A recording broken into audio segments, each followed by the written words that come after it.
Matam nonglay akanba. Sitlokan na naningtam na. Humumay kay kangdana. Jen ko kang baunasu. Pubido na tambiramo.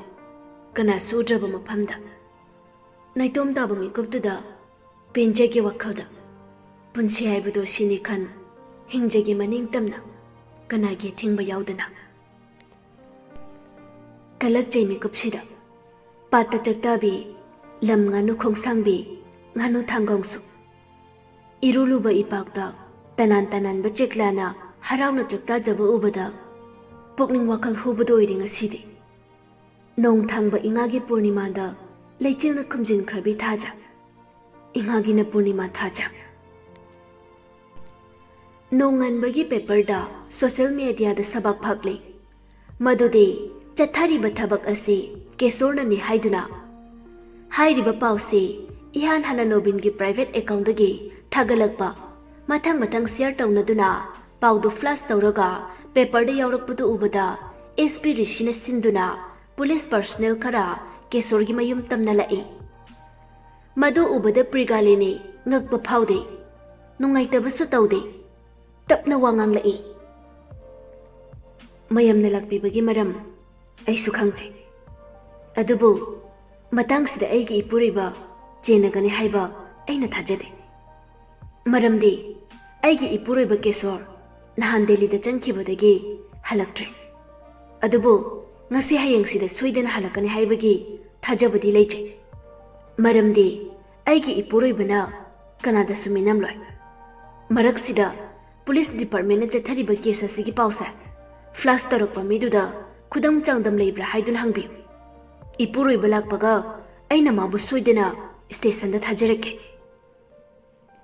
Kariguma tharak taba thoklabadi kamdauba imung se changduna aikhoi amuktadi check tawjabata ngai phade prigalini achamba minok ama noktuna check tawbiba akai beleite adubu aigi de asengbani hairibase aduga mana wadu hairaga prigalini makhutu machanupi anamika ge kokthakta thamduna makha tarai aigi puroibana halakpaga Station da tharak taba thoklabade aina wasakle aigi kusina aigi nungsiba ima bu hatba bab to puduna aigi pikliba isasa yok pangam da boijege yarne imung da jangbiro prigalini ge wadu da police personnel singdusu thajaba amaga loinana phare ekhoi changlaro adubu halakpaga station da tharo asi kha kairam laga amak police personnel singdo station da hankri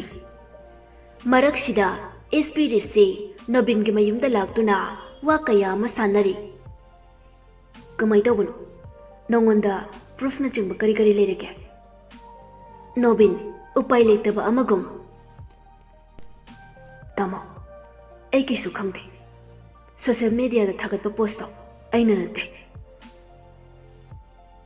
haibadadi thajara ay ngarang diary ma asam parambane aduga ngasi dawrokliba sine nangna diary paringai nangi phone kadai da thamba table da thami aduga ai de dum thabak khangautre tasengna ai thabak tu tawde kesor sha ai gi amna nuksiba marupne mana ibu soidana lana lawram gani lana lawbu lawdabu da doko nang thabak sidagi suspend tawge de haraklani Hajar sanu tamo. Ay tabuksa kalakpa poktre. Marup amagi mapamda lana lawkraga ay na tabuksigi amuk khalaga kari tawdoino. Wadu hairaga Nobin mamaydo amuktada pulap sat nanthai. Nobin na nganglibadu susumi. Adubu matang asidade mahaki wadu khanaba pamjay. Risitap na wa makatarai.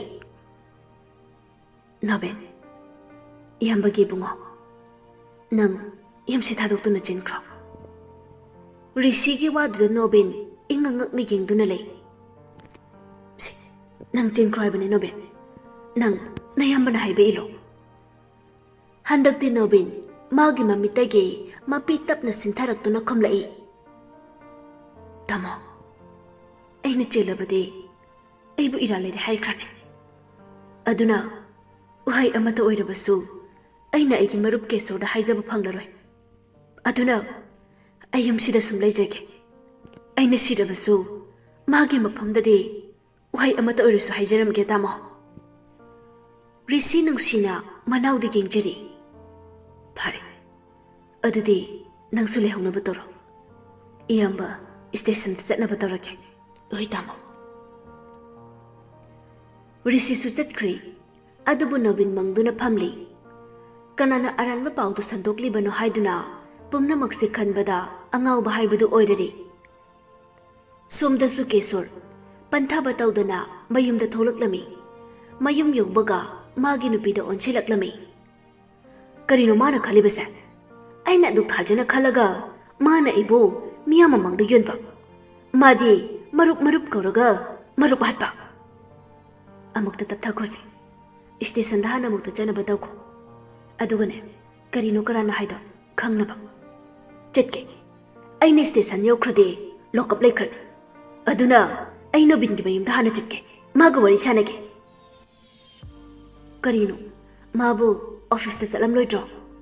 ꯑꯩ ꯈꯪꯗꯦ, ꯑꯗꯨꯕꯨ ꯑꯃꯨꯛꯇꯗꯤ ꯌꯦꯡꯂꯨꯈꯤꯒꯦ꯫ ꯑꯩ ꯆꯠꯂꯦ꯫ ꯋꯥꯁꯤ ꯍꯥꯏꯔꯝꯂꯒ ꯌꯥꯝꯅ ꯁꯥꯎꯅ ꯀꯦꯁꯣꯔ ꯅꯣꯕꯤꯟꯒꯤ ꯃꯌꯨꯝꯗ ꯂꯥꯛꯂꯝꯃꯤ꯫ ꯃꯃꯤꯠꯇꯨꯁꯨ ꯉꯥꯛꯁꯪ ꯉꯥꯡꯉꯤ꯫ ꯂꯤꯟꯅ ꯁꯥꯎꯅ ꯃꯤꯕꯨ ꯃꯍꯨ ꯀꯥꯝꯂꯒꯦ ꯈꯟꯕ ꯃꯤꯀꯨꯞꯇ ꯑꯣꯜꯂꯛꯄ ꯁꯛꯐꯝꯗꯨ ꯑꯣꯟꯈ꯭ꯔꯤ꯫ ꯃꯤꯀꯨꯞꯁꯤꯗ ꯀꯦꯁꯣꯔꯁꯨ ꯅꯣꯕꯤꯟꯒꯤ ꯃꯌꯨꯝ ꯌꯧꯔꯛꯄꯗ ꯒꯦꯠꯀꯥꯗꯨ ꯏꯍꯥꯡ ꯍꯥꯡꯗꯨꯅ ꯂꯩꯔꯝꯃꯤ꯫ ꯀꯦꯁꯣꯔ ꯃꯆꯤꯟꯗ ꯁꯥꯎꯅ ꯁꯣꯜꯂꯤ꯫ ꯑꯣ, ꯑꯩꯕꯨ ꯂꯥꯛꯀꯅꯤ ꯈꯪꯕꯣꯏꯔꯦꯀꯣ? ꯅꯪꯅꯁꯨ ꯑꯩꯕꯨ ꯁꯤꯡꯅꯔꯕ? ꯃꯨꯔꯨꯝ ꯁꯣꯟꯗꯨꯅ ꯄ꯭ꯔꯞ ꯆꯪꯂꯛꯇꯨꯅ ꯁꯨꯃꯥꯡꯗ ꯍꯥꯏꯔꯞ ꯂꯦꯞꯄꯤ꯫ ꯑꯗꯨꯒ ꯑꯃꯨꯛ ꯏꯃꯨꯡꯗ ꯄ꯭ꯔꯞ ꯆꯪꯂꯛꯄꯗ ꯅꯣꯕꯤꯟ ꯇꯨꯃꯤꯟꯅ ꯇꯤꯚꯤ ꯀꯥꯗ ꯐꯝꯗꯨꯅ ꯂꯩꯔꯝꯃꯤ꯫ ꯀꯦꯁꯣꯔ ꯀꯧꯕꯁꯨ ꯇꯧꯗ ꯁꯥꯎꯅ ꯋꯥ ꯉꯥꯡꯂꯛꯂꯝꯃꯤ꯫ ꯑꯗꯨꯔꯥ ꯃꯔꯨꯞ ꯑꯃꯒꯤ ꯂꯤꯆꯠ, ꯃꯔꯨꯞꯅ ꯃꯔꯨꯞ ꯍꯥꯠꯄ꯫ ꯅꯪꯒꯤ ꯊꯃꯣꯏꯗꯨ ꯀꯔꯤꯅꯣ? ꯈꯣꯟꯖꯦꯜꯗꯨ ꯇꯥꯕꯗ ꯅꯣꯕꯤꯟ ꯀꯦꯁꯣꯔꯗ ꯌꯦꯡꯂꯛꯂꯝꯃꯤ꯫ ꯃꯔꯥꯜ ꯂꯩꯔꯕ ꯑꯃꯒꯨꯝ ꯅꯣꯕꯤꯟ ꯋꯥꯍꯩ ꯑꯃꯠꯇ ꯍꯥꯏꯗ꯭ꯔꯤ꯫ ꯐꯝꯃꯨ ꯍꯥꯏꯕ ꯐꯥꯎ ꯉꯝꯖꯗ꯭ꯔꯤ꯫ ꯀꯦꯁꯣꯔꯅ ꯃꯈꯥ ꯇꯥꯔꯛꯏ꯫ ꯑꯩꯅꯗꯤ ꯃꯪꯗ ꯐꯥꯎ ꯈꯜꯂꯨꯗꯕꯅꯤ꯫ ꯑꯗꯨꯕꯨ ꯅꯪꯅ ꯇꯧꯔꯛꯏꯁꯦ ꯇꯁꯦꯡꯅ ꯉꯛꯏ꯫ ꯑꯩꯅ ꯀꯔꯤ ꯁꯣꯏꯕꯒꯤꯅꯣ ꯅꯪꯅ ꯑꯩꯕꯨ ꯑꯗꯨꯛ ꯂꯥꯟꯅ ꯂꯧꯔꯤꯕ?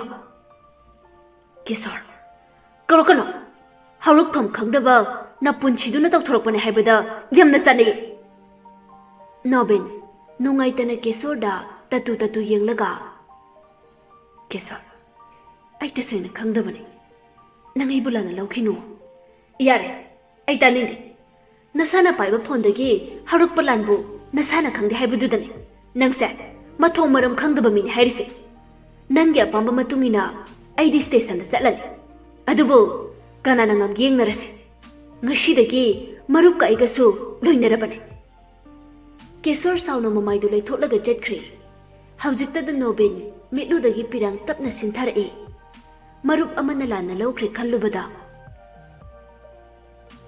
ꯀꯦꯁꯣꯔꯁꯨ ꯒꯥꯔꯤꯗꯨ ꯊꯧꯗꯨꯅ ꯁ꯭ꯇꯦꯁꯟꯗ ꯂꯥꯛꯏ꯫ ꯁ꯭ꯇꯦꯁꯟ ꯌꯧꯕꯒ ꯀꯦꯁ ꯑꯁꯤꯒꯤ ꯑꯥꯏꯑꯣ ꯑꯣꯏꯔꯤꯕ SP ꯔꯤꯁꯤꯒꯤ ꯔꯨꯝꯗ ꯆꯠꯇꯨꯅ ꯋꯥꯔꯤ ꯀꯌꯥ ꯑꯃ ꯁꯥꯟꯅꯔꯤ꯫ ꯀꯦꯁꯣꯔꯅ, ꯁꯥꯔ, ꯇꯁꯦꯡꯅ ꯑꯩ ꯊꯣꯛꯂꯤꯕ ꯊꯧꯗꯣꯛ ꯑꯁꯦ ꯀꯔꯤꯅꯣ ꯍꯥꯏꯕ ꯑꯩ ꯈꯪꯗ꯭ꯔꯤ꯫ ꯑꯩꯗꯤ ꯅꯍꯥꯟꯗꯒꯤ ꯗꯦꯜꯂꯤꯁꯨ ꯆꯠꯂꯣꯏ꯫ ꯉꯁꯤ ꯌꯧꯔꯛꯄꯒꯅꯤ ꯁ꯭ꯇꯦꯁꯟꯗ ꯂꯥꯛꯏꯕ꯫ ꯑꯗꯨꯒ ꯀꯦꯁ ꯑꯁꯤꯗ ꯑꯩꯅ ꯂꯥꯜꯂꯝꯕ ꯊꯣꯛꯑꯒꯕꯨ ꯑꯩꯅ ꯁ꯭ꯇꯦꯁꯟ ꯑꯁꯤꯗ ꯂꯥꯛꯑꯝꯒꯗ꯭ꯔꯥ?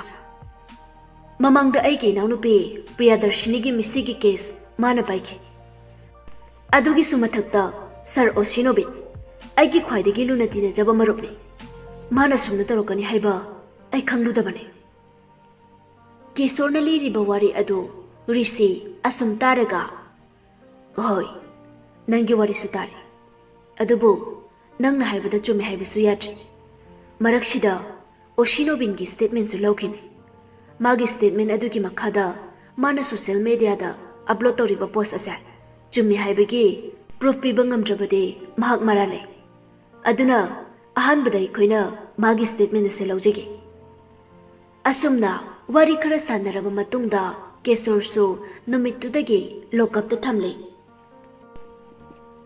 ꯊꯣꯛꯂꯤꯕ ꯃꯔꯤ ꯃꯈꯣꯡ ꯁꯝꯅꯗꯕ ꯀꯦꯁ ꯑꯁꯤꯒ ꯃꯔꯤ ꯂꯩꯅꯅ ꯁ꯭ꯇꯦꯠꯃꯦꯟ ꯄꯤꯅꯕ ꯀꯧꯕꯗ ꯅꯣꯕꯤꯟꯁꯨ ꯂꯥꯛꯇꯕꯗꯒꯤ ꯊꯧꯗꯣꯛ ꯑꯁꯤꯒꯤ ꯑꯣꯏꯕ ꯀꯟꯀ꯭ꯂꯨꯖꯟ ꯑꯃ ꯄꯨꯔꯛꯇ꯭ꯔꯤꯐꯥꯎ ꯑꯣꯁꯤ ꯅꯣꯕꯤꯟ मागी थबक्तगी सस्पेंड तौख्रे।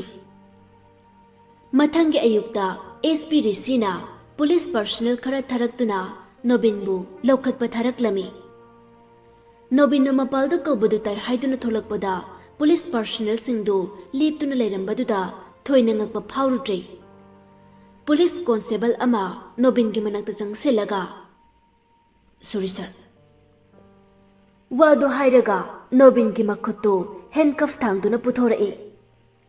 नोबिन की माइथुंगदा नुंगाइतबगी ममी सुतादे। मखुइना पुरीबदु यादुना तुमिन्ने इन्नरगा गारीदा काखत्ख्रे। मखुइना पुरीबदु करिगिनो हाइबसु हांगलुद्रे। तुमिन्ना लुक्थादुना लेरे। स्टेशन यौबगा नोबिनसु लोकअपता थनंबगा एसपी ऋषि नोबिन की मनकता चंगलक्लमी। नोबिन एसपी ऋषिना कौरक्पदा नोबिन ऋषिदा लुथाने येंगदुना ले। नंग करी खली नोबिन? सर एकिसु खनबा लैतेदा। अरानबा पाउ संदोकपगे वये लोइसंगना पीबा जेराक्तो आई लोइनी यारे। अइंगोंदा उहांग अमदा मखा ताना हांगबिरनो। नोबिन की वादुदा ऋषि वारौना मखोंदु थांगदुना थोगलए। सोमदना प्रिगालिनी अपिकपा मचादु पोदुना उकिल अमगा लोइनना केशोरबु उनाबा लाए। उकिलदुना हांगलिबा वहांग खुदिंगमक केशोरना मचा खाइना निंथीना पुमनमक पीररे। प्रिगालिनी की थमोइदसु नोबिनबु वारौबना पिक थंदुना लेरबनी।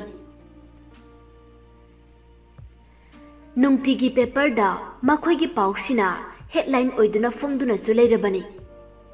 मिवा ngang पाम्बा लेबुंग ngakpa कांगबुगीदे हाइनाजेबी सब्जेक्ट हाइबदुसु ओइख्रे रिसर्च तौबदा। केस अदुगे अहानबा हियरिंग नुमितनी। केशोरगीदि लाक्तुना उकिल दोइनना मागी नुपिसु लाक्तुना लेररे। अदुबो नोबिनगीदि कदाय? पुमनमक्सि ओइदुनासु थोइना कलक्पा पोक्लुद्रे नोबिन मिकुपसिदा। ngayhakki matungda justusu changlakpaga phamlambasingdu pulap haugatlami। justu namagi phampham da phamkhibaga mayamdu loina phamthakre। minute kharagi matungda ngasigi case tusu chathaba hauraklami। just aduna wanganglakami। haukiba july ge tarik 16 da mayumdagi phaduna pukhraga thangnaba numitke नुमिदांग मसागी थोंगाल मक्तदा आसीबाग चांगोइना तारंबा case असिगा मरी लेना चथारिबा हियरिंग असिदा mister Nobin Oshi case incharge ओइना पोरिबा महागना फ्लक्स तौरक्लिबा पावसिगी मखादा थौदोक असिगी एक्यूज ओइरिबा केसोरबो हौजिक फावगोइना मरा लेरे हाइना प्रूफ ओइनाबा खुदम चांगदंग पिबिनाबा ओशी नोबिनदा खंगनजरी। नोबिन तपना ममाइदु नोन खलकलगा जस अदुदा तरु तरु येंगतुना ले। सेकेंड अमा अनिगी मतुंगदा नुपा अमना भगवद गीता दुमांगदा थांगजलक्तुना वासक अलबा मतुंग नोबिन तपना वारी लिबा हौरक्लमी। तसेंगना थोक्लिबा थौदोक असिदा अई करिनो हाइबा खंगजदे। लोइनना अईगी ओइबा साइडगी अईगी मरुप केशोरबु मरा लेरे हाइदुना पुथोकपा याबा प्रूफ अमता लेते। थोक्लिबा थौदोक असिसु अई मंग अमगुम लेरी करिनो हाइबा खंगदे।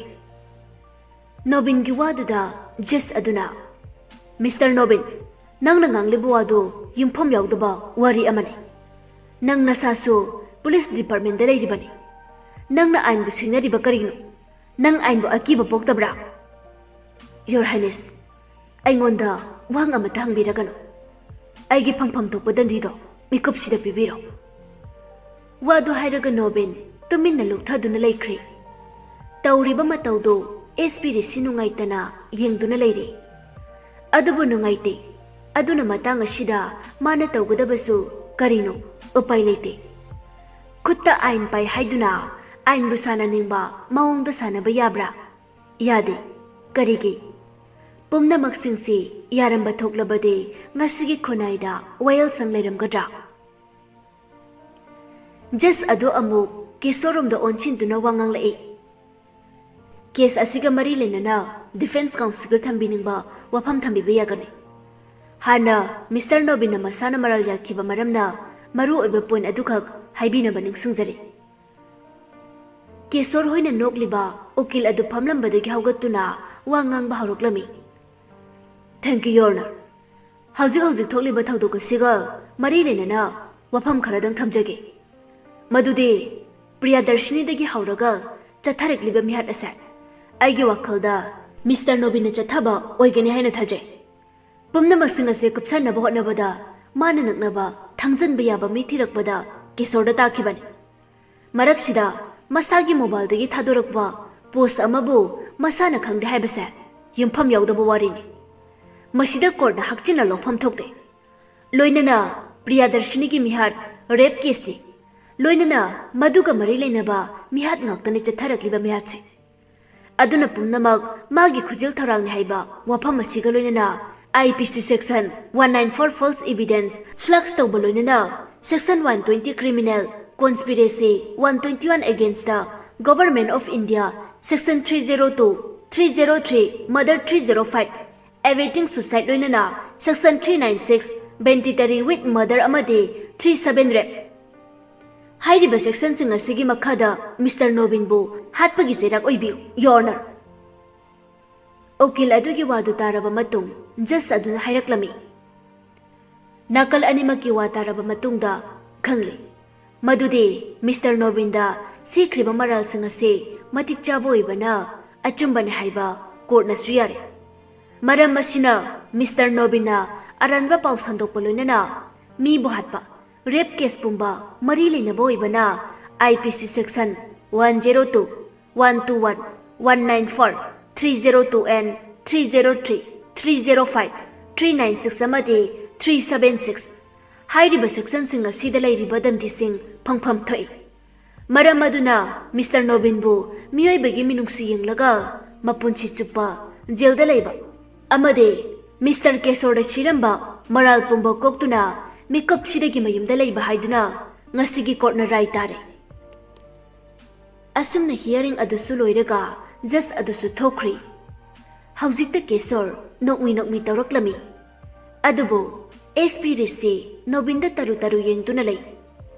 Constable Amanda Nobinbu witness box adudagi putharaktuna puge tawbaga thongjil balda leptuna layriba Kishorgi manakta chap leplaga Kishorda munna yamna munni yengi.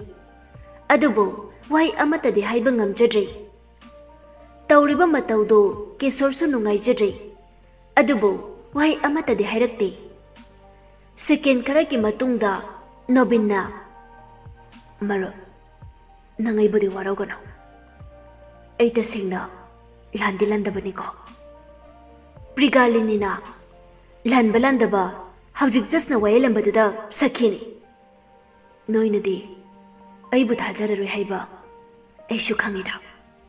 Adubu aina wai amata hairamdaba thoklabade punchi chupaisa ira leiboina ukrani khandun hairambane. Kishorna Marup ai marup ki pukjal masak khangi. Adubu aina matang sida marup ki pambam tingba ngamtre nangai bu waroganu ko. Kairigi warogani nang ngasi thangliba khongthangsa achumbane maram adubu mikupsida phau nang naigi thamoi masak khanglambasa ai shirabasu yare Kishor ayamna harawe. Nobin gi mittagi tarakliba mapidu Kishor na oina tapna taithorei kapkano maro pakjade nangna kapke hairade ai udaba maphamda kapo aigi mangdanam kapkano Maramdi aina punchida khwaidagi nungsiba marapse nangne. Adubu aina de marup ki phajaba machuse athibo hele ko. Nobin karigumba aina tasingna pangdaba magdoirade ngasigi achumba puthoki gatra. Case asigi achumba langla masoidana tholokpo oisanu ko. Asumna SP Risina mang tharaga Nobinbu Thinbiba lakli. Chikpal kharaba kaisum sangi kanasu udraba mafam amada naning tamjaro punchi chupa haiduna. Jail du yobaga Risi Nobin gi manakta changba ngamjai. Manaw nupani khaliba misaktuna kaisum sangdale haubadu yengba ngamloi khanba nara karino. Adubu matang shida Nobin gi thamoida lotuna lerami mayamba gi nungshiba. Tamo, mikupsidadi wahai amata hairaroidra. Hanglakliba waduda Rishi Nobinda onchinduna chitna konchilai. Iyamba kari hai ko haibano. Iyamba wahai amata haiba ngamdre Nobin. Iyamba pangdab oire. Inawgi karisu tawba ngamdre ne. Nobin Rishi ki mathadagi tholaklaga. Tamona aibu pokminaba nanawgum khaladi case asigi achumba langla puthokpiu ko tamo. Rishi hoi haibagum magoktu phat phat nomi. Nobin makhatarae. Atuka tamo. Yamda eki pamungda dairi male hawbani. Maduga eki pamda sinabiyo. Madugi matung ai kanada su yetlaroi tamo. Rishi khangba ngamdraduna mamaidu phat leitholalaga makhongdu thangduna gam gam chatkhri. Thamoi puba ngamdre haibagi mawngni. Taklare mikupsida prithibida leiriba pumbase ima amatagi machani. Mamagi manaba mikyengda nauthi sajaba machase setna hali nakna lapna menungsi yaudaba leibak ki wayilna.